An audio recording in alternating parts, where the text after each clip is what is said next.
Bison படம் ஒரு உண்மை கதை தழுவி எடுக்கப்பட்ட ஒரு படம். அந்த உண்மை கதைய மட்டும் கொஞ்சம் தள்ளி வச்சுட்டு, இந்த படத்துல ஸ்க்ரீன் பிளே எப்படி இருக்குது? என்னென்ன குறியீடு இருக்குது? அப்படிங்கிறத நாம இந்த வீடியோல பார்க்க போறோம். இந்த படத்துடைய கதை ஃபர்ஸ்ட்டு 94ல தான் பிரசன்ட் லைஃப் நடக்கும். ஃபிளாஷ்பேக் போர்ஷன் வந்து 87ல இருந்து ஆரம்பிச்ச மாதிரி காமிச்சிருப்பாங்க. 80ஸ் காலகட்டத்துல பாண்டியன் போக்குவரத்து கழகத்த பிரிச்சு நெல்லை தலைமையிடமா கொண்டு வந்தாங்க. அப்போ கட்டபொம்மன் போக்குவரத்து கழகம்னு உருவாச்சு. அதனால தான் இந்த படத்துடைய கதை தென் மாவட்டத்துல நடக்கிறதுனால இந்த பஸ்ஸுக்கும் கட்டபொம்மன் போக்குவரத்து கழகம்னு பேரை மென்ஷன் பண்ணியிருப்பாங்க. ஹோட்டல்ல வச்சு ஒரு 2 பேரை கந்தசாமியோட ஆளுங்களை பாண்டியராஜன் வந்து போட்டு தள்ளிடுவாரு. அப்ப அந்த நியூஸ் வந்து நியூஸ் பேப்பர்ல வந்திருக்கும். அப்ப வருஷம் பார்த்தோம் அப்படின்னா 87ன்னு மென்ஷன் பண்ணியிருப்பாங்க. விஜயகாந்த் நடிச்ச பிரபாகரன் படம் வந்து 91ல தான் ரிலீஸ் பண்ணியிருக்காங்க. அதுக்கான டீட்டெயிலா இந்த ஒரு ஃப்ரேம்ல இவருடைய வீட்ல விஜயகாந்தோடைய போட்டோ போட்டு பிரபாகரன் மென்ஷன் பண்ண காலண்டர் இருக்கும். இந்த ஒரு டீ கடையில நியூஸ் பேப்பர்ல 91ன்னு மென்ஷன் ஆயிருக்கும். அதே மாதிரி இந்த எழுத்துக்கள்லாம் பார்த்தோம் அப்படின்னா அந்த காலத்து எழுத்து மாதிரி எழுதியிருப்பாங்க. Black and white TV, black and white photos, Gokul Santol powder, தகரட்டப்பால வர்றது, Cuticura powder, silver torch light, அழகான பித்தளை செம்பு, அலாரம் கிளாக், எக்ஸாம் ரிசல்ட் பேப்பர்ல வர்றது, வாஷிங் நிர்மா பவுடர். 80ஸ் காலகட்டத்துல சாப்பாட்டோடைய விலையெல்லாம் எவ்வளவு இருந்திருக்குது அப்படிங்கறத இந்த ஒரு சீன்ல போர்டுல அழகா மென்ஷன் பண்ணியிருப்பாங்க.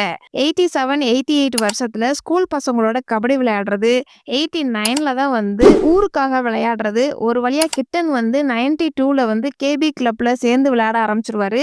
அதுக்கான டீட்டெயிலா 92 வருஷம் வந்து ஆரம்பிச்ச மாதிரியும் கந்தசாமியோடைய வீட்ல 92க்கான கேலண்டர் இருக்கும். அதே மாதிரி 82ல ரிலீஸ் ஆன ரஜினி நடிச்ச 3 முகம் படத்துடைய போஸ்டர் இருக்கும். ஹர்ஷத் மேத்தா வந்து 80ஸ் 90ஸ் காலகட்டத்துல தான் வந்து மோசடி வழக்குல மாட்டினாரு. அதையுமே இந்த ஒரு நியூஸ் பேப்பர்ல மென்ஷன் பண்ணியிருப்பாங்க. 93ல தான் வந்து கபடி மேட்ச தமிழ்நாட்டு செலக்ஷன் நடந்த மாதிரியும் இந்த ஒரு சீன்ல 3ஆம் தேதி 2வது மாசம் தமிழ்நாட்டு செலக்ஷன்ல என் பேர் இல்ல அப்படின்னு அவங்க அப்பாக்கு கால் பண்ணி இன்ஃபார்ம் பண்ணுவாரு. மறுநாளே 4ஆம் தேதி தமிழ்நாட்டுக்காண்டி விளையாடுறதுக்கு செலக்ட் ஆயிட்டேன் அப்படிங்கிற மாதிரி இன்ஃபார்ம் பண்ணுவாரு. இந்த சீன்ல அவ்வளோ அழகா டீட்டெயிலா டேட்டா மென்ஷன் பண்ணியிருப்பாங்க. 93 வருஷம் ஃபுல்லாவே தமிழ்நாட்டுக்காண்டி விளையாடுற மாதிரியும் 94 வந்து ஜப்பான்ல விளையாடுற மாதிரியும் காமிச்சிருப்பாங்க. ஒவ்வொரு கொலையும் நடக்கும்போது நியூஸ் பேப்பர்ல அழகா மென்ஷன் பண்ணியிருப்பாங்க. துருவ விக்ரம் நடிச்சு ரீசெண்டா ரிலீஸ் ஆன படம் பைசன். இந்த படத்தோடைய ஹிடன் டீடைல்ஸ் தான் நாம இந்த வீடியோல பார்க்க போறோம். இந்த வீடியோல ஸ்பாய்லர்ஸ் இருக்கும். படத்தை பார்த்தவங்க இந்த வீடியோவை பாருங்க. இப்போ இந்த படம் நெட்ஃபிளிக்ஸ் OTTல அவைலபிளா இருக்குது. வேணுங்கிறவங்க செக் பண்ணி பாருங்க. பசுபதியோடைய கேரக்டர் எடுத்துக்கிட்டோம் அப்படின்னா வேலுச்சாமிங்கிற ரோல்ல பிளே பண்ணியிருப்பாரு. இந்த படத்துல வேலுச்சாமி பேரை எங்கேயுமே மென்ஷன் பண்ணியிருக்க மாட்டாங்க. இந்த ஒரு சீன்ல கிட்டன் வந்து ஜப்பான்ல விளையாடுறதுக்காண்டி ஒரு ஐடி கார்டு மாதிரி வச்சிருப்பாரு. அந்த ஐடி கார்டுல வந்து வேலுச்சாமியோடைய பேரை மென்ஷன் பண்ணியிருக்கோம். வேலுச்சாமியோடைய அப்பாவும் ஒரு கபடி பிளேயரா இருந்திருப்பாரு. ஆனா அவரும் தோத்து போன மாதிரியும் வேலுச்சாமியும் கபடி மேல இன்ட்ரெஸ்ட் இருக்கிற மாதிரியும் அவர்னாலையும் கபடி மூலமா முன்னேறி வர முடியாம இருந்ததுனாலையும் தன்னுடைய பையனையும் வந்து கபடி எல்லாம் வேண்டாம் அப்படின்னு சொல்லி தடுப்பாரு. ஆனா அவர் மட்டும் தடுக்கல அப்படின்னா கிட்டன் வந்து ஈஸியா கபடி விளையாண்டு இருந்திருக்கலாம் போல. அந்த அளவுக்கு தான் வந்து ஸ்கிரீன் பிளே அமைஞ்சிருக்கும். ஃபர்ஸ்ட் ஸ்கூல் பசங்களோட கபடி விளையாடும் போது இவர் வந்து வேணான்னு சொல்லி சத்தியம்லாம் வாங்குவாரு. ஆனா அதுக்கப்புறம் பிடி சார் வந்து ரெக்கமெண்ட் பண்ணி விளையாட வைப்பாரு. ஊர்ல விளையாடும் போது ஃபர்ஸ்ட் ஆரம்பத்துல வேணான்னு தான் சொல்லியிருப்பாரு. அதுக்கப்புறம் கேபி கிளப்ல சேர்த்து விடுவாரு. கேபி கிளப்ல சேர்ந்து விளையாடுறதுக்குமே வந்து இவர் வந்து பாண்டியராஜனுடைய ஆளுங்களா இருப்பாங்க. எப்படி கந்தசாமி ஆளுங்களோட சேர்ந்து விளையாட வைக்கலாம்னு இவருக்குள்ளே ஒரு குழப்பமா இருக்கும். அதனால அப்பயுமே வந்து வேணான்னு தான் சொல்லுவாரு. கேபி கிளப்புக்கு அப்புறம் தமிழ்நாட்டுக்காண்டி விளையாட சென்னைக்கு அனுப்பிச்சு வச்சிருப்பாரு. கிட்டன் வந்து ஒவ்வொரு தடவையும் முன்னேறும் போது இவர் தான் வந்து ஆரம்பத்துல வேண்டான்னு சொல்லி ரொம்பவே பயப்படுவாரு.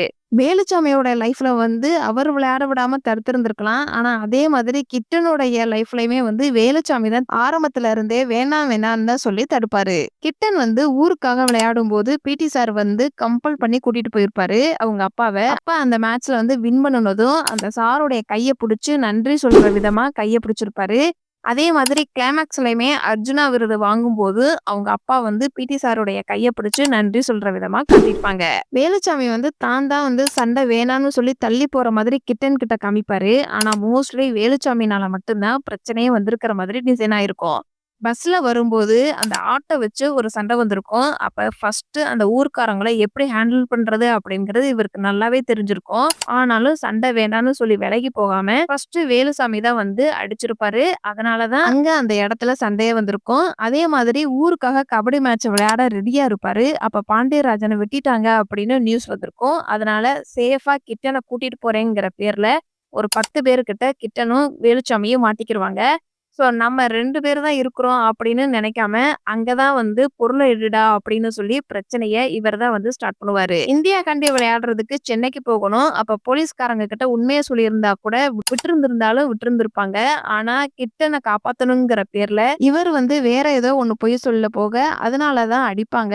அதுக்கப்புறம் உண்மைய சொல்லி சென்னைக்கு போலீஸ்காரங்களே அனுப்பி வைக்கிற மாதிரி காமிப்பாங்க. ஸோ கிட்டனுடைய லைஃப்ல பொறுத்தவரைக்கும் வேலுச்சாமி தான் ஒரு தடையா இருக்கிற மாதிரி ஸ்க்ரீன் பிளேல அமைஞ்சிருக்கும். கிட்டனுடைய அம்மாவுக்கு என்னாச்சு அப்படிங்கிறத டயலாக் மூலமா காட்டாம, கிட்டன் வந்து கிரவுண்ட்ல ஓடுவாரு. அப்போ ஒரு பாம்பு வந்திருக்கும். அப்புறம் வந்து அவங்க அம்மாவ ஆட்டோல கூட்டிட்டு போற மாதிரி காமிச்சிருப்பாங்க. ஸோ பாம்பு கொத்தி அவங்க அம்மா இறந்து போயிட்டாங்க அப்படிங்கிறத கதையில எந்த ஒரு டயலாக்குமே இல்லாம, அந்த விஷுவலாவே அழகா காமிச்சிருப்பாங்க. அதே மாதிரி ராணி வந்து சின்ன பிள்ளையா இருக்கும்போது பாம்பு கொத்தியிருக்கும். ஆனா கிட்டன் தான் வந்து தூக்கிட்டு போய் காப்பாத்துவாரு. ஸோ அவங்க அம்மாவுடைய ஸ்தானம் மாதிரி நெனச்சு ராணி மேல சின்ன வயசுலயே ஒரு கிரஷ் இருக்கிற மாதிரி காமிச்சிருப்பாங்க. வேலுச்சாமியோடைய வீட்ல ஆரம்பத்துல லைட்டே இருக்காது. கிட்டன் வந்து ஊருக்காக விளையாடும்போது கரண்ட் வந்திருக்கும். தமிழ்நாட்டுக்காண்டி விளையாடும்போது டெலிஃபோன் கொண்டு வந்து வச்சிருப்பாங்க. ஸோ இவர் வந்து அடுத்தடுத்த ஸ்டெப்பு போகும்போது, இவருடைய வீட்லயுமே அடுத்தடுத்த ஸ்டெப்பு வசதியா வர்றாங்க அப்படிங்கிற மாதிரி காமிச்சிருப்பாங்க. கிட்டன் வந்து சென்னைக்கு போனதுக்கப்புறம், வேலுச்சாமி கிட்டனுக்கு ரொம்ப பிரச்சனையா இருக்குது அப்படின்னு நெனச்சு, அந்த மாட்டோட கொம்ப குளத்துல தூக்கி போட்டுருவாரு. ஜப்பான்ல வின் பண்ணுனதுக்கு அப்புறம் திரும்பவும் அவர் வீட்டுக்கு வந்திருந்திருக்கலாம். படத்தோடைய கிளைமாக்ஸ்ல எல்லா பிரச்சனையும் முடிஞ்சிருச்சு அப்படிங்கிறதுக்காக, கிட்டன் வந்து அந்த கொம்ப திரும்பவும் வீட்டுக்கு எடுத்துட்டு வர்ற மாதிரி ஒரு குளத்துல குதிச்சு, அந்த கொம்ப எடுக்க போற மாரி காமிச்சிருப்பாங்க. அமீரோடைய கேரக்டர் எடுத்துக்கிட்டோம் அப்படின்னா, பாண்டியன்ங்கிற ரோல ப்ளே பண்ணியிருப்பாரு. ஃபர்ஸ்ட்டு பாண்டியராஜ் வந்து 2 ஆளுங்கள கொல்ற மாதிரி தான் அவருடைய இன்ட்ரோ சீனுமே வந்திருக்கும். அப்ப கிட்டனுடைய பார்வையில பாண்டியராஜ் வந்து கெட்டவரா இருப்பாரு. ஆனா அவரும் நல்லவரு அப்படிங்கிறதுக்கான ரெஃபரன்ஸா இந்த ஒரு சீன்ல இவருக்கும் கபடியெல்லாம் இன்ட்ரெஸ்ட் இருக்குது அப்படிங்கிற மாதிரி கபடி மேட்ச ஸ்டார்ட் பண்ண வராரு அப்படிங்கிற மாரி ஒரு போஸ்டர் ஒட்டியிருக்கும். அதே மாதிரி ராணியோடைய கல்யாணத்த நிறுத்தி கிட்டனுக்கே ராணிய கல்யாணம் பண்றதுக்கு ஏற்பாடு பண்ணியிருப்பாரு. அப்புறம் கார்ல வரும்போது ஊர் ஒற்றுமையா இருக்கிறதுக்காண்டி தான் நம்ம கத்தி எடுத்தோம். நம்ம எதுக்கு கத்தி எடுத்தோம் அப்படிங்கிறதே ஒரு சில பேருக்கு தெரியாமலே போயிடுச்சு அப்படிங்கிற மாதிரி பேசியிருப்பாரு.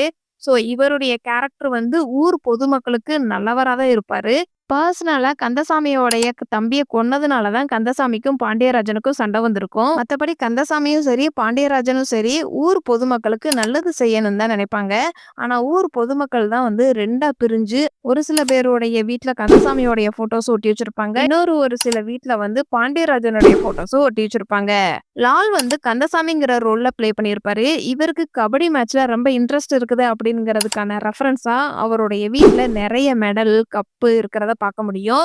அதே மாதிரி அவருடைய ஃபோட்டோ போட்ட கேலண்டரும் இருக்கும். இவர் வந்து ஊர் பொதுமக்கள் எல்லாம் வந்து சமமா நினைக்கக்கூடிய ஆளு அப்படிங்கிறதுக்கான ரெஃபரன்ஸா தான் கேபி கிளப்னு ஒரு கபடி கிளப் வச்சிருப்பாரு. அதுல எல்லா சமூகத்த சேர்ந்தவராவும் இருப்பாங்க. ஏழை, பணக்காரவங்க இந்த மாதிரி எல்லாம் பாரபட்சம் பார்க்காம ஒரு குரூப்பா கிரியேட் பண்ணி வச்சிருப்பாரு. இவருடைய தம்பிய கொன்னதுனால தான் பாண்டியராஜன பழிவாங்கணும்னு நினைப்பாரே தவிர, ஊர் பொதுமக்களுக்கு நல்லவரா தான் இருப்பாரு. நல்லது செய்யணும்னு தான் நினைப்பாரு. கந்தசாமியும் பாண்டியராஜனுடைய கேரக்டர்ல உண்மையான கதை வந்து கூடவே இருந்தவங்க தான் பழிவாங்குன மாதிரி ஒரு உண்மை ஸ்டோரி இருக்குது. ஸோ அதே மாதிரி தான் இந்த படத்திலயுமே இவங்க 2 பேரும் இறந்து போகுறதுக்கு காரணமே வந்து கூட இருக்கிறவங்க நம்பிக்கை துரோகம் பண்ணியிருப்பாங்க. அது மூலமா தான் இவங்க 2 பேருமே இறந்து போற மாதிரி காமிப்பாங்க. பிடி சாருடைய கேரக்டர பத்தி நம்ம ஆல்ரெடி பார்ட் 1ல பேசியிருக்கிறோம். இந்த சாருடைய கெட்டப் வந்து ஒரு கம்பீரமான ஒரு கெட்டப்பா இருக்கும். அதே மாதிரி புல்லட்ல வரதா இருக்கட்டும், ஒரு டீச்சர் அப்படிங்கிறது வந்து மாணவர்கள் வந்து எல்லாருமே சமம் அப்படின்னு நினைக்கக்கூடிய ஒரு கேரக்டரா இருப்பாங்க பொதுவா. அதுக்கான ரெஃபரன்ஸா தான் இந்த படத்துல இந்த கயரெல்லாம் வந்து கட் பண்ணி மாணவர்கள் எல்லாருமே வந்து சமம் அப்படிங்கிற மாதிரி காமிச்சிருப்பாங்க. ஃபர்ஸ்ட் சீன்ல கிட்டன வந்து சாப்பிட விடாம தடுத்து பார்த்திருந்திருப்பாரு. கிட்டன பத்தி தெரிஞ்சதும், கிட்டனுக்கு நைட்டு சாப்பாடு வாங்கி குடுக்கறதா இருக்கட்டும், சின்ன சின்ன சீன்ஸா அவ்ளோ அழகா காமிச்சிருப்பாங்க. கிட்டனுடைய அக்கா ராஜியோடைய கேரக்டர் எடுத்துக்கிட்டோம் அப்படின்னா, அவங்க ஸ்கூல் டிஸ்கன்டின்யூ பண்ண மாதிரி காமிச்சிருப்பாங்க. ஏன்னா, அவங்க ஆல்ரெடி ஒரு பையன லவ் பண்ணதாகவும், அந்த பையன் வந்து இறந்து போனதாகவும், இவன் இல்லாம நம்ம ஸ்கூலுக்கு இனிமே போக மாட்டோம் அப்படிங்கிற மாதிரி வீட்லயே உட்கார்ந்ததாகவும் ஒரு லவ் ஸ்டோரி சொல்லியிருப்பாங்க. அக்காவுடைய லவ் பண்ண பையனுடைய ஃபோட்டோஸ் வந்து நீங்க நல்லா கவனிச்சீங்க அப்படின்னா, செகண்ட் ஹால்ஃப்ல கிட்டனும் அவங்க அப்பாவும் போலீஸ்காரங்க கிட்ட மாட்டியிருப்பாங்க. அப்ப ஒரு போலீஸ்காரர் வந்து, "இவன் தான் வனத்தி கிட்டன்" அப்படின்னு சொல்லுவாரு. அக்கா லவ் பண்ற பையனுடைய ஃபோட்டோஸும் இந்த போலீஸ்காரரையும் பார்க்கும்போது, இவர் தான் அவரு அப்படிங்கிற மாதிரி எனக்கு பர்சனலா தோணுச்சு. கிட்டனுக்கு வந்து அவங்க அம்மா இல்ல அப்படிங்கிறதுனால, அவங்க அக்கா வந்து என்ன சொன்னாலும் கிட்டன் வந்து கேட்பான் அப்படிங்கிற மாதிரி டிசைன் பண்ணியிருப்பாங்க. ஃபர்ஸ்ட்டு ஸ்கூல்ல பிடி சார் வந்து கபடி விளையாடணும் அப்படின்னு சொல்லுவாரு. வேலுச்சாமி வந்து விளையாட வேண்டாம்னு சொல்லுவாரு. ராஜி வந்து "நீ விளையாட போ, பார்த்துக்கலாம்" அப்படிங்கிற மாதிரி சொல்லியிருப்பாங்க. அதுக்கப்புறம் தான் விளையாடவே போவாரு. பஸ்ல சண்டை வந்திருக்கும். அப்ப வேலுச்சாமி வந்து கிட்டன் கிட்ட, "நீ இனிமேலு கபடி விளையாடவே போக்கூடாது" அப்படின்னு சொல்லி சத்தியம் வாங்குவாங்க. அப்ப கிட்டன் வந்து அவங்க அக்காவ பார்ப்பாரு. அவங்க அக்காவும் வந்து "சத்தியம் பண்ணு" அப்படின்னு கைய ஆக்ஷன் மூலமாவே காமிச்சிருப்பாங்க. அதுக்கப்புறம் தான் பிடி சார் வந்து ஊருக்காக விளையாடட்டும் அப்படின்னு சொல்லி கெஞ்சி கேட்பாரு. அப்பயும் அவங்க அக்கா வந்து ஊருக்காண்டி விளையாடட்டும் அப்படின்னு சொல்லியிருப்பாங்க. அக்காவுடைய கேரக்டர் வந்து கிட்டன பொறுத்தவரைக்கும் ஒரு அம்மா கேரக்டர் மாரி டிசைன் பண்ணியிருப்பாங்க. வேலுச்சாமி வந்து ஒரு கத்திய இடுப்புல வச்சுக்கிட்டு சுத்திக்கிட்டு இருப்பாரு. அப்ப வறண்டாப்புல தண்ணி தொட்டி பக்கத்துல கத்திய வச்சுட்டு போயிருவாரு. அத ராஜி வந்து எடுத்துட்டு கத்திய அவங்க அம்மாவுடைய ஃபோட்டோக்கு முன்னாடி வச்சுருவாங்க. ஆனா ராஜி வந்து அவங்க அப்பா கிட்ட இந்த கத்திய பத்தி எதுவுமே கேட்க மாட்டாங்க. ஒரு வேள 80ஸ், 90ஸ் காலகட்டத்தில பொண்ணுங்க வந்து அவங்க அப்பா கிட்ட பேசுறதே பெரிய விஷயமா இருக்கும். ஒரு விஷயத்த வந்து துணிஞ்சோ, ஒரு கேள்வி கேட்கிற மாதிரிலாம் அப்பா கிட்ட கேட்க மாட்டாங்க. ஸோ அப்பா வந்து எது செஞ்சாலும் நல்லதுக்கு தான் அப்படின்னு நெனச்சு, அந்த கத்திய எடுத்து அவங்க அம்மாவுடைய ஃபோட்டோக்கு முன்னாடியே வச்சுருவாங்க. ஏன் அவங்க அம்மாவுடைய ஃபோட்டோக்கு முன்னாடி வைக்கிறாங்க அப்படின்னா, அவங்க அப்பா வந்து ஒரு விஷயம் செய்ய போறாரு அப்படின்னா, அவங்க அம்மாவ சாமியா நெனச்சு கும்பிட்டுட்டு தான் செய்வாரு அப்படிங்கிறதுக்கான டீட்டெயிலா தான் அந்த நெல்ல வந்து அவங்க ஒய்ஃபோடைய ஃபோட்டோக்கு முன்னாடி வச்சு, சாமி கும்பிட்டுட்டு தான் அத எடுத்துட்டு போற மாதிரி காமிப்பாங்க. ஸோ ஒரு பாதுகாப்புக்காக ஒரு கத்திய வச்சிருக்கிறாரு போல அப்படிங்கிறதுக்காக, எப்படியும் அவங்க அம்மாவுடைய ஃபோட்டோவ சாமி கும்பிட வரும்போது, அப்பா வந்து அந்த கத்திய எடுத்துக்கட்டும் அப்படிங்கிறதுக்காக கூட, அந்த கத்திய அவங்க அம்மாவுடைய ஃபோட்டோக்கு முன்னாடி வச்சிருந்திருக்கலாம். பைசன் படத்த ஒரு தடவையாவது நீங்க பார்த்திருக்கீங்க அப்படின்னா, இந்த வீடியோக்கு லைக் பண்ணுங்க. இந்த படத்துல நடிச்ச எந்த கேரக்டர் ரோலும் உங்கள ரொம்ப இம்ப்ரெஸ் பண்ணுச்சு அப்படிங்கிறத கமெண்ட்ஸ்ல சொல்லுங்க. இதுக்கு முன்னாடி நம்ம சேனல்ல பைசன் படத்தோடைய ஹிடன் டீடைல்ஸ் வீடியோ பார்ட் 1 நீங்க இன்னும் பார்க்கல அப்படின்னா, கமெண்ட் பாக்ஸ்ல லிங்க் இருக்குது. வேணுங்கிறவங்க செக் பண்ணி பாருங்க. பைசன் படத்துல இதெல்லாம் நான் நோட் பண்ண சின்ன சின்ன ஹிடன் டீடைல்ஸ். இந்த மாதிரி படத்தோட ஹிடன் டீடைல்ஸ் நீங்க இன்னும் தெரிஞ்சுக்கணும் அப்படின்னா, நம்மளுடைய சேனல சப்ஸ்கிரைப் பண்ணி பெல் ஐகானையும் கிளிக் பண்ணுங்க.